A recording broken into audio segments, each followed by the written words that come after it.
Ah, ate, gutom na po ako. Wala na ho akong pera. Baka naman maaari niyo akong tulungan, oh. Yung huling pera ko po kasi, ginamit ko na pong pampaxerox ng mga dokumentong kailangan ko. Ngayon medyo sumasakit na po yung tiyan ko. Pasensya na po talaga kung nakakaabala ko pero kailangan ko po ang tulong ninyo. Yan ang daing ni Shane, isang dalagang galing ng Negros. Sumusubok mag-apply ng trabaho patungo ng ibang bansa, doon sa France. Nako, kawawa ka naman, Ineng. Butit nagsabi ka sa akin. Mahaba pang pila dito. Teka, hintayin mo ako. Sakto lunch break ko na. Sumama ka na sa akin para may kasabay ako. Yan ang saad ni Becca, isang sekretarya at trabahador sa loob ng agency ngayon. Nako, maraming salamat po. Ano po bang pangalan ninyo? Ano po? Rebecca? Maraming salamat po, Ate Becca. Dahil po sa inyo, kahit pa paano makakakain ako ng maayos. Nakakahiya mang sabihin pero ilang araw na po kong kumakain lamang ng papira-piraso. Ngayon medyo nahihilo na po ako. Napakaswerte ko sa inyo ko lumapit. Ang sabi ni Becca, ano ka ba naman? Wala yun. Saka, walang masamang tumulong sa kapwa nating nangangailangan. Sakto pating bagong sahod ako kahapon. Kaya gusto kitang tulungan. Gusto kitang ilibre kahit ngayon lang. Ano bang gusto mong kainin? Nagkwentuhan ang dalawa, si Shane at Becca, habang naglalakad patungo ng kainan. Napansin nga ni Becca na walang kapera-pera itong si Shane. Barya na nga lamang ang laman ng kanyang pitaka. Habang kumakain nga sila, para bang napapansin nga ni Becca na may gustong sabihin nga itong si Shane, pero hindi niya maituloy. Siguro nahihiya. Kaya naman si Becca nagkusa na. Inabutan niya ng pera itong si Shane. Labis-labis sa pambayad lamang ng pagkain. Siguro, good for 3 days na ang pera ngayon. Hindi naman para tumanggi itong si Shane. Nagpasalamat siya kay Becca at sinabi, nangako nga itong siya'y magbabayad sa pagkakataong siya'y makasahod na, sa pagkakataong siya ay makapunta sa trabaho niya sa abroad. Hindi niya nga raw ito malilimutan. Ito nga raw kasi ang kauna-unahang pagkakataong may tumulong sa kanya ng ganito katodo. Yung tipong taong hindi naman niya kaano-ano. Ang sabi ni Becca, nako, Shane, wag na. Wag na. Wag mo kong unahin. Unahin mo ang pamilya mo. Sila ang dahilan kung ba't ka dito, hindi ba? Alam mo, Shane, mabuti kang tao. Mukha namang masipag ka. Malakas ang loob mo. At gusto kong malaman mong sinusuportahan ko yung layunin mo. Alam kong mahalaga para sa iyo ang pamilya mo. Kaya good luck sa iyo, ha? Nagpatuloy ang pag-uusap ni Becca at ni Shane. Kaya unti-unti nakikilala nga ni Becca ang buong pagkatao ni Shane sa napakabilis na panahon. Napag-alaman niya na matanda na nga ang mga magulang ni Shane. Wala siyang kapatid. Ang bahay nila ay kubo nga lamang. Siya na nga lamang ang inaasahan ng kanyang pamilya. Yan ang buhay ni Shane. Pero paano nga naman si Becca? Ano nga bang buhay meron siya? Itong si Becca ay isang babaeng napakabait. Number 1 priority nga niya ay ang kanyang pamilya. Siya ang nagpapaaral ngayon sa kanyang mga pamangkin. Lahat sila asa na nga sa kanya. Kaya nga hindi na siya nakapag-asawa eh. Kaya nga iniwan siya ng kanyang huling kasintahan dahil mas marami siyang panahon sa kanyang pamilya kaysa nga rito. Isang breadwinner itong si Becca na hinahangaan ng mga taong nakakakilala nga sa kanya. Balik tayo kay Shane. Si Shane ay halos mahigit ng 3 buwan naghihintay ng kanyang visa. At sa tagal ng panahong yan, si Becca ang tumutulong kay Shane para kahit papaano matawagan niya ang kanyang ama't inang nangungulila sa kanya. Tuwang-tuwa itong si Becca tuwing nakikita niyang magkausap itong si Shane at ang kanyang mga magulang. Kitang-kita niya kasi kung gaanong kamahal ng kanyang mga magulang itong si Shane, kung gaano sila kalambing sa isa't isa. Nakaramdam siya ng kaunting inggit dito. Ang sabi niya nga, "Alam mo Shane, buti ka pa. Napakalambing ng mga magulang mo sa'yo. Samantalang ako, ay, halos mamatay na ako kakatrabaho pero pakiramdam ko, walang pakialam sa akin ng pamilya ko. Ewan ko, siguro ako lang nag-iisip noon pero, ewan." Hanggang sa ayun, nakilala na nga ni Shane ang masinsinan itong si Becca at silang dalawa ay naging mabuting magkaibigan. Abay halos magkapatid na nga ang kanilang turingan. Isang araw na idaing naman ni Becca dito kay Shane ang kanyang malaking problema. Paano ba naman kasi? Medyo hindi ganun kaganda ang hinaharap niyang buhay sa poder ng kanyang sariling ina. Yun bang tipong kapag daw hindi siya nakapag-abot ng sapat na pera?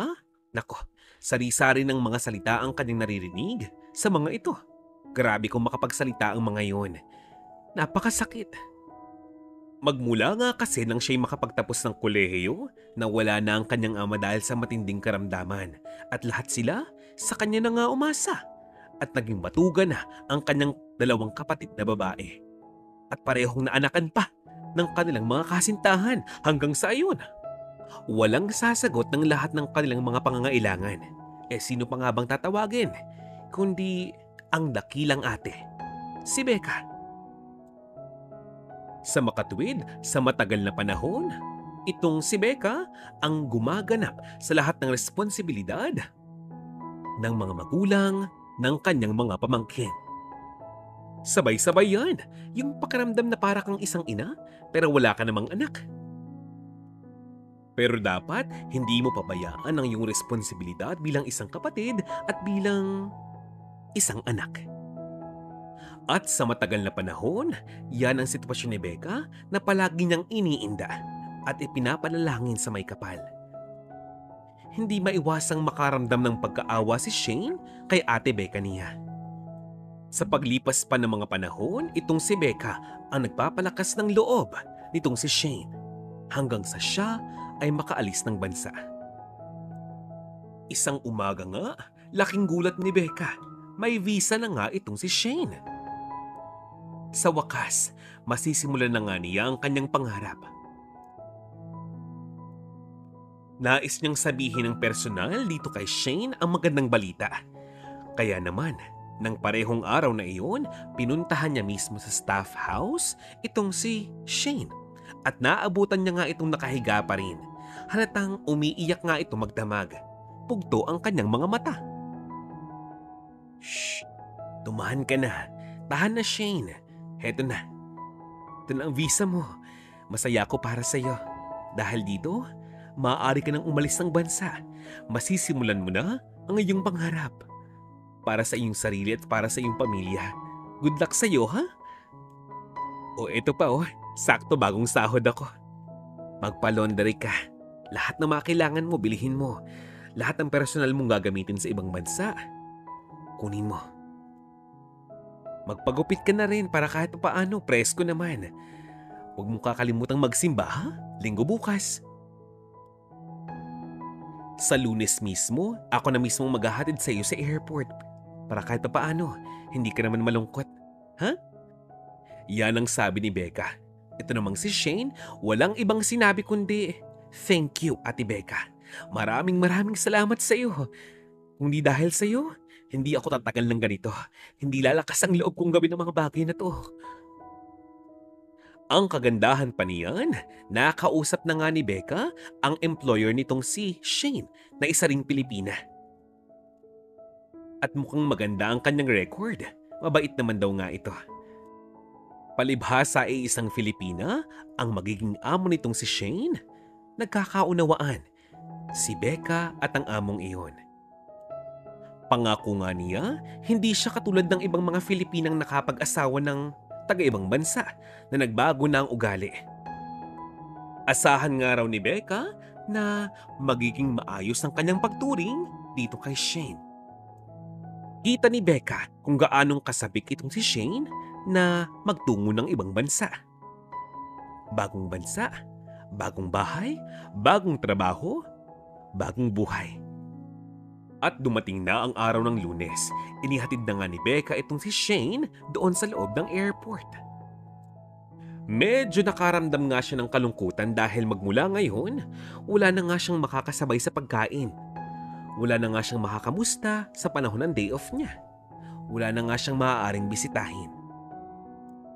Balik na naman siya sa kanyang dating buhay.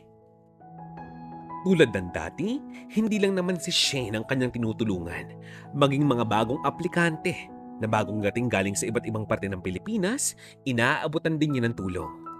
Lahat ng maaari niyang gawin sa mga ito, para sa mga ito, ginagawa niya kasi walang masama roon. Natapos ang napakabising araw nitong si Rebecca.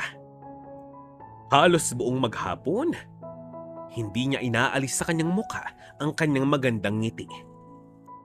Subalit asahan niyo na pag-uwi niya nga ng bahay, nakasalubong na nga sa kanya ang kanyang ina na kung ano-ano na ang hinihingi sa kanya.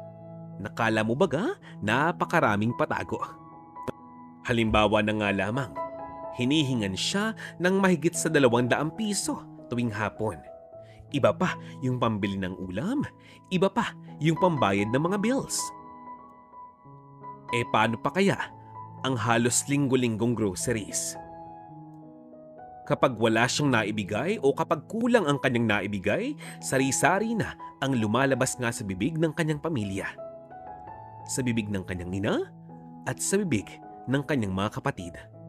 Grabe pa naman kung magmura kahit yung kanyang mga pamangkin. Lalo na kapag nag-aaway. Kapag inaawat niya ay naku talaga. May mga pagkakataong nais na nga niyang magsalita. Umapela, umayaw, magreklamo. Pero para bang hindi niya magawang gawin. Parang nakakahiya, parang mali. Paano kung sa kanyang gagawin ito, siya pa ang mapalaya sa bahay na iyon? Paano siya? Wala nga naman siyang sapat na pera. Wala pa siyang sariling tahanan. Sa dami ng pagkakataon, nais niyang payuhan ng kanyang mga kapatid na babae na mag-apply nga naman ng trabaho para kahit papaano hindi niya nga solo ang lahat. Pero alam mo ba, ang kanyang mga kapatid ba ang palaging galit? Saan daw sila mag-a-apply? Wala nga daw silang alam na gawin. Hindi nga nakapagtapos ng pag-aaral, hindi ba? Walang sariling paraan. Ang kanyang ina, hindi niya nga mahinga ng tulong kasi walang ibang ginawa kundi magsugal at magsugal. Magyosi. Isang hapon, day off nga itong si Becca, nagpapahinga siya sa labas ng kanilang bahay habang umiinom ng kape. Nagsalita si Aling Estelita, ang nanay ni Becca. Hoy! Shh! Becca! Ano yan? Bakit nakatanga ka dyan? Pamuni-muni ka, baka nakakalimutan mo yung bills bukas ha? Deadline yun bukas. Ano?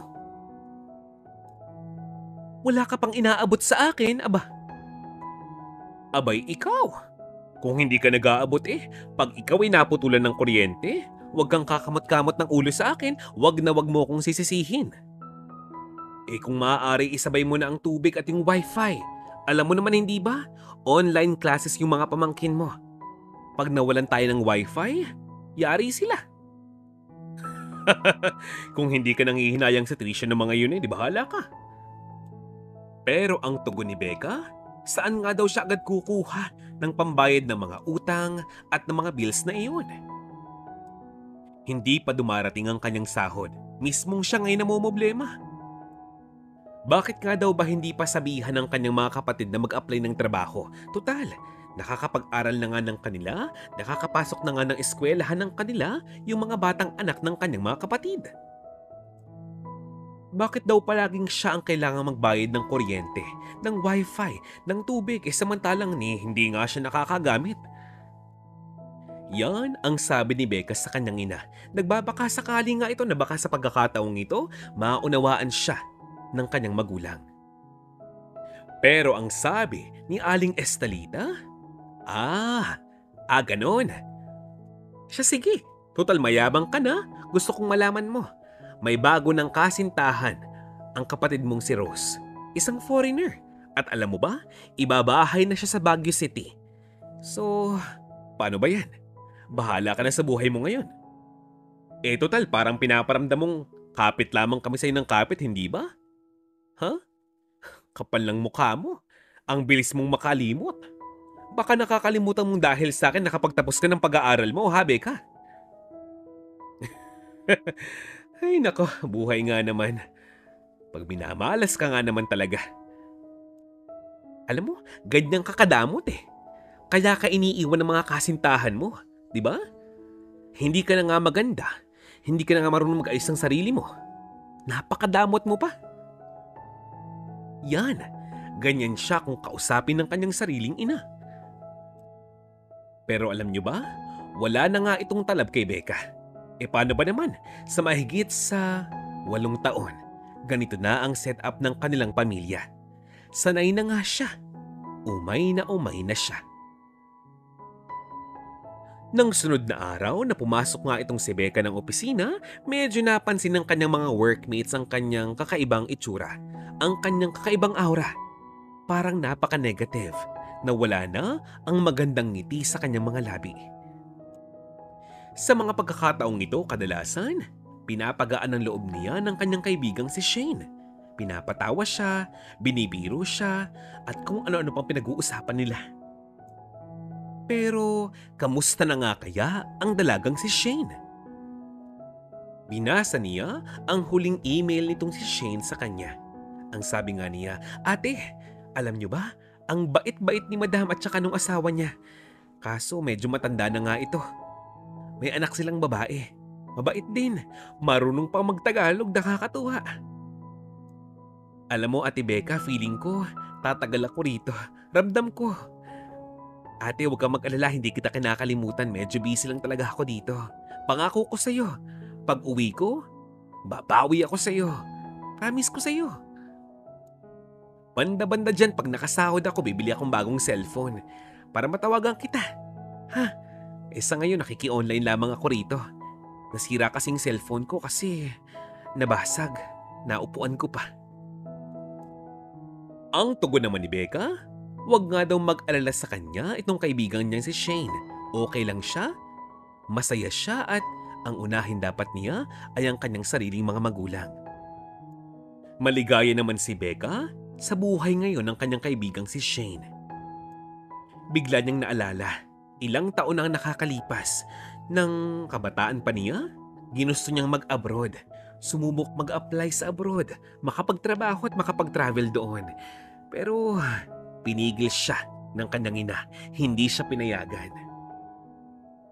Nung panahon ngayon, nangangailangan siya ng suporta financially at hindi nga siya tinulungan ng kanyang ina. Tapos di ba nga, nagloko pa ang kanyang 2 kapatid noon. Di ba nga kaya nga hindi nakapagtapos ng pag-aaral at imbis na ang kanyang ina ang nag-aasikaso ng mga gusot na ginawa ng mga yun, ay hindi. Siya mismo ang gumagawa ng paraan para ayusin ang problema. Habang ang kanyang ina nandoon sa kung sinong kapitbahay, nag-iinom, nagyoyosi, nagsusugal. Buhat nang mawala kasi ang kanyang ama, nagkaganoon ang kanyang ina. Buhay dalaga. Ilang araw pa ang lumipas, medyo nagtataka na nga itong si Becca. Bakit ganoon? Masyadong tahimik ang kanyang inay, ang kanyang mga kapatid, maging ang kanyang mga pamangkin.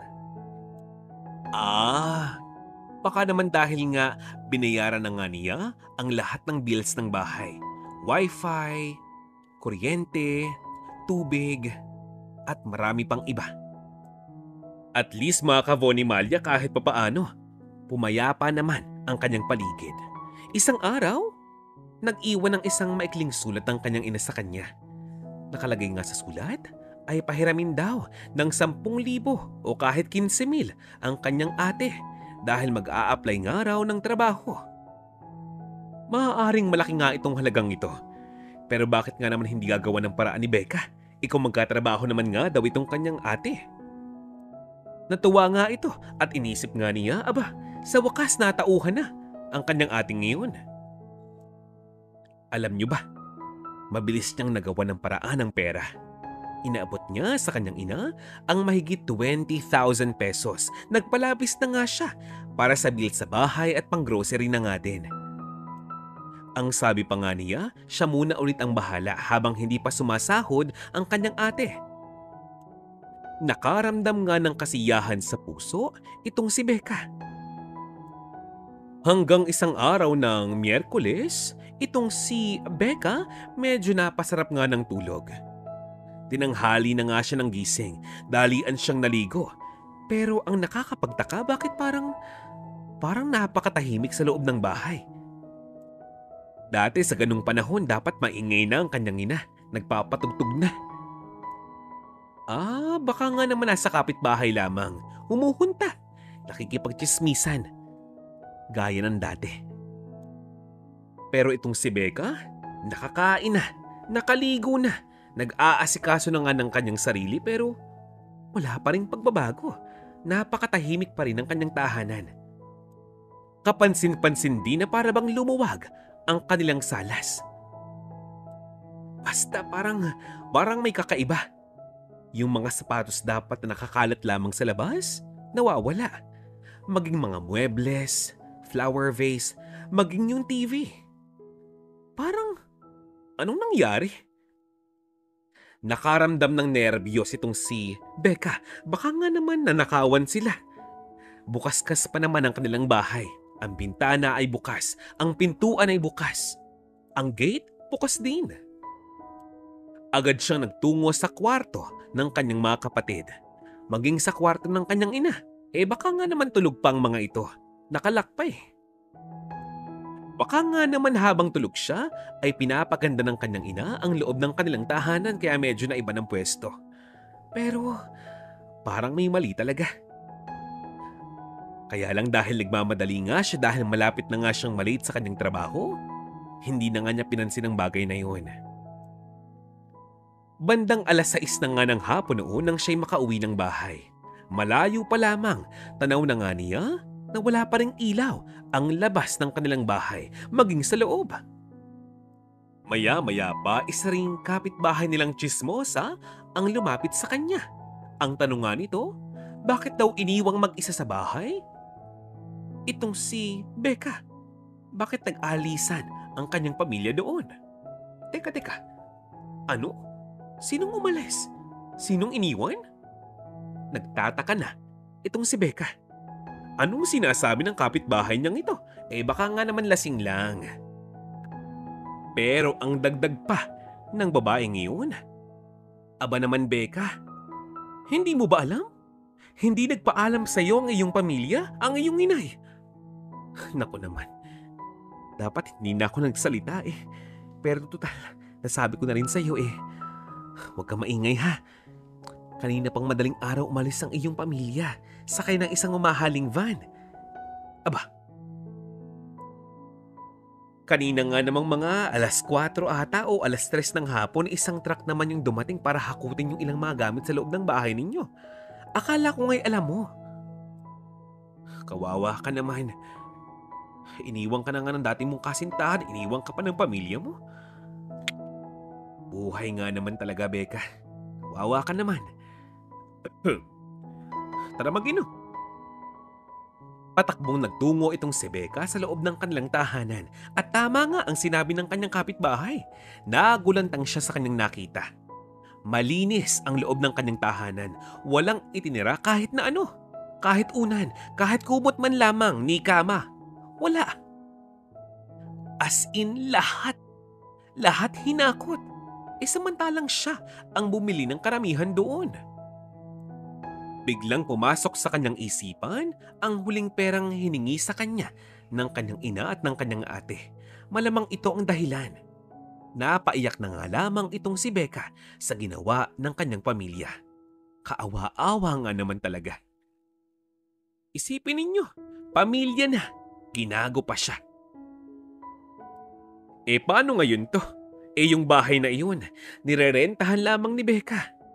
Oo, nangungupahan lamang sila nga doon At ngayon, mag-isa na nga lamang si Becca, para siyang isang asong iniwan ng amo. Walang iniwang kahit na ano. Nakakahiyaman pero siya ang laman ng kwentuhan at tsismisan sa labas ng kanyang tahanan. Maging buong barangay buhat noon ay siya na ang pinag-uusapan. Halos hindi na nga siya makapasok ng ilang araw dahil inatake pa siya ng sakit ng tiyan. Matagal na nga niya itong iniinda. Paano ba naman? May mga pagkakataong sa dami ng trabahong inaasikaso sa opisina, hindi na nga siya nakakakain. Sa bahay, nauubusan pa siya ng pagkain. Samantalang siya ang bumili noon. Ngayon, nag-iisip siya anong kanyang maaaring gawin. Nakita niya ang altar at doon lumuhod siya at dumalangin sa Panginoon. Bigyan siya ng gabay kung anong maaari niyang gawin sa buhay na ito. Ipinagdasal niya ang kanyang kapalaran. Matapos noon, naisip niya ang kanyang inay. Ang bulong niya, "Inay, bakit po? Ano bang maling ginawa ko po sa inyo? Bakit niyo po ginawa sa akin to? Sa matagal na panahon, hindi ko naman kayo pinabayaan. Bakit niyo ako ginanito? Hindi ko na po alam ang gagawin ko ngayon. Para na akong mababaliw. Ang dami ko nang iniisip. Hindi ko na alam. Ang dami kong iniinda. Hindi ko alam kung paano magsisimula sa buhay na ito ng mag-isa. Panginoon, tulungan niyo po ako. Hindi ko po to kayang mag-isa." Pinilit pa rin niyang makapasok ng trabaho. Kaya lang, kita ng kanyang mga kasamahan na hindi na nga siya epektibo. Nagpaliban-liban na nga ito hanggang sa mapansin na nga ng kanyang manager ang kanyang poor attendance. Paano ngayon to? Tad-tad pa nga siya ng cash advance. Bakit kamo? Dahil rin sa kanyang pamilyang umiwan sa kanya. Sa paglipas pa ng mga linggo, binisita nga siya ng kanyang mga dating katrabaho pero hindi niya malaman, para bang iwas siya ng iwas sa mga ito. Para bang takot siya sa mga tao. Nagtago siya sa ilalim ng kama niya. Hindi nagsalita.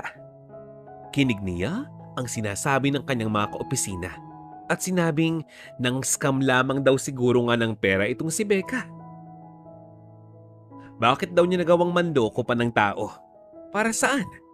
Para sa kanyang sarili? Mali yun.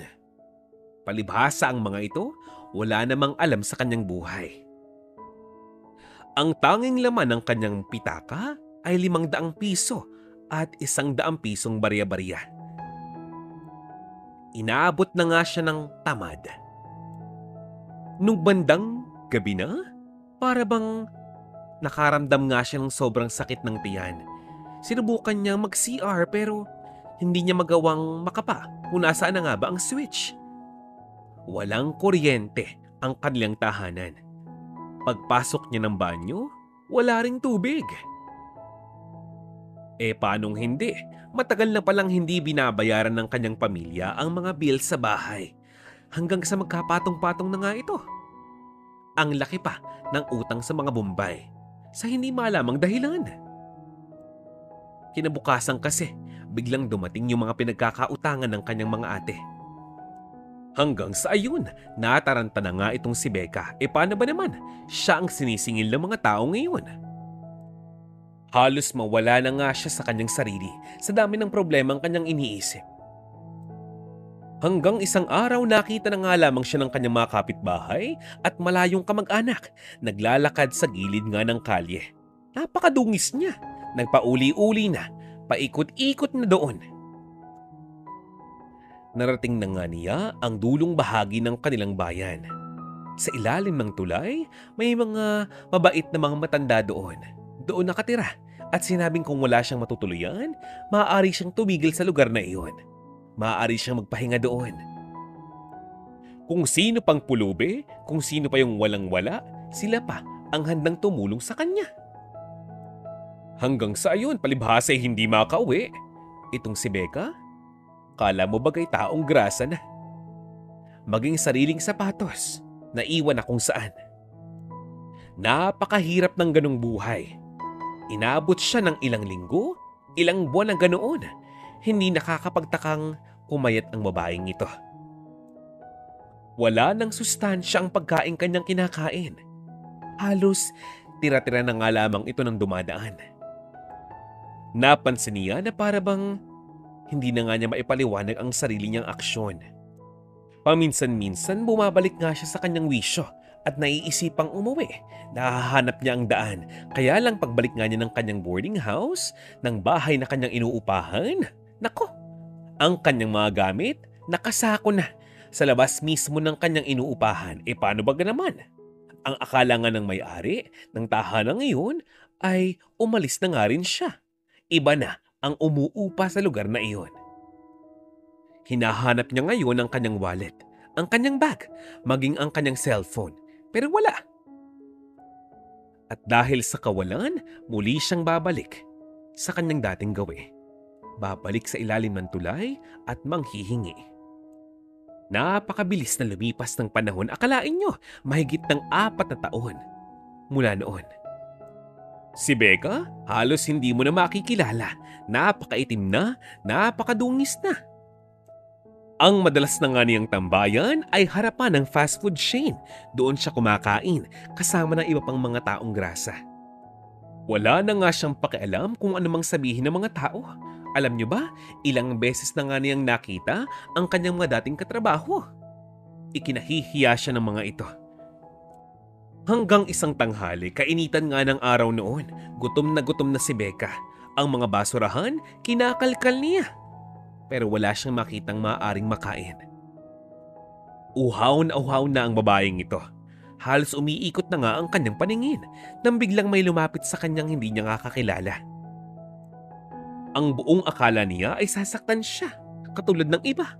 Kaya itong si Becca, nais manlaban. Pero nagbago ang lahat nang sinabi ng babaeng iyon ang kanyang pangalan. Ate? Ate Becca? Ate Becca! Ako to! Ate! Ang babaeng iyon ay si Shane. Oo, ilang araw na pala niyang hinahanap ang kanyang ate Becca.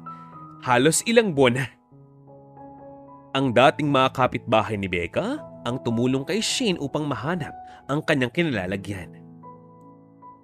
Maya-maya pa, binigyan niya nga ng pagkain ang kanyang ate Becca.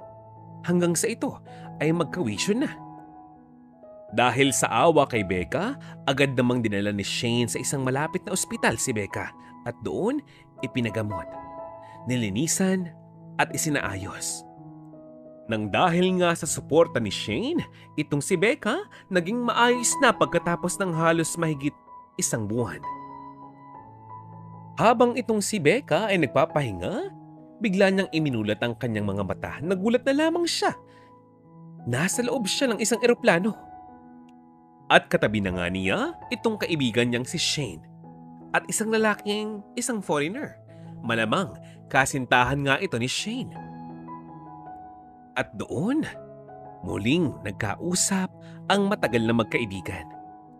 Maaaring inabot ng matagal na panahon pero sinubukan pa rin ni Shane na makabawi kay Becca. At least.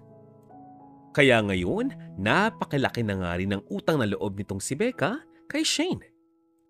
Nangako si Becca na hindi na nga raw sila babalik pa ng Pilipinas. Siya na ang bahala kay ate Becca niya. Maya-maya, ipinakilala nga ni Shane ang kanyang kasintahan. Actually, ang kanyang asawa. Bagong kasal kasi ang mga ito. Ang lalaking ngayon, napakabait, napaka-romantiko. At hindi basta-basta kasi may maganda ring trabaho. Nang sila ay makarating nga ng France, aba, sino mag-aakala na ang buong pamilya ni Shane nasa ibang bansa na rin, nandoon na rin sa France. Sa tulong ni Shane, nagawang bumangon ni Becca sa buhay. Siya na nga ngayon ang nag-aalaga sa mga magulang nitong si Shane. Hanggang sa itong si Becca ay tuluyang nakarecover sa buhay na ito. Nagkaroon ng mas magandang trabaho sa France at nagawa na nga niya ang mga bagay na kanyang pinapangarap noon para sa kanyang sarili. Hindi nagtagal, naging marangya na rin ang kanyang buhay. Siyempre, sa makabagong panahon, lahat na lamang pinopost, lahat pinipicturan, lahat may video. Lahat ng kanyang success, nasa Facebook niya. Hanggang isang araw, isang mensahe nga ang na-receive ni Becca mula sa kanyang mga kapatid. Aba ang sabi, baka naman daw maaari silang tulungan. Umiinda ng araw ang karamdaman ng kanilang ina. Wala silang pambayad ng ospital. Kesyo ganito, kesyo ganyan, maraming palusot, maraming dahilan. Nabasa naman ni Becca ang lahat ng ngayon. Pero ewan niya, tumulo na nga lamang ang kanyang luha pero buo na ang kanyang pasya. Binalak niya ang kanyang kapatid na iyon at ipinagpasa Diyos na lamang ang kanilang kinabukasan. Oo, masakit para sa kanya. Pero yun ang kanyang pasya. At dito na nga po nagwawakas ang ating istorya ngayong araw na ito. Maraming salamat po sa inyong pakikinig mga ka-Vonimalia. This time, shout out muna tayo, okay?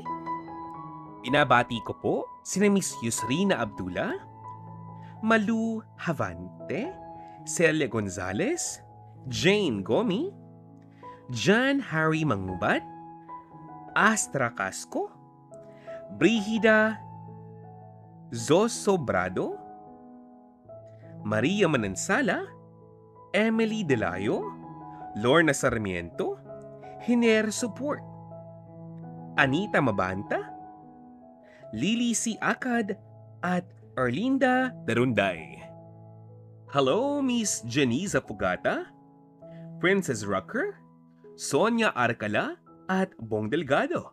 Kasama sina Miss Mailen del Rosario, Estela Bables, Alma Macabe, at Jocelyn Manalo.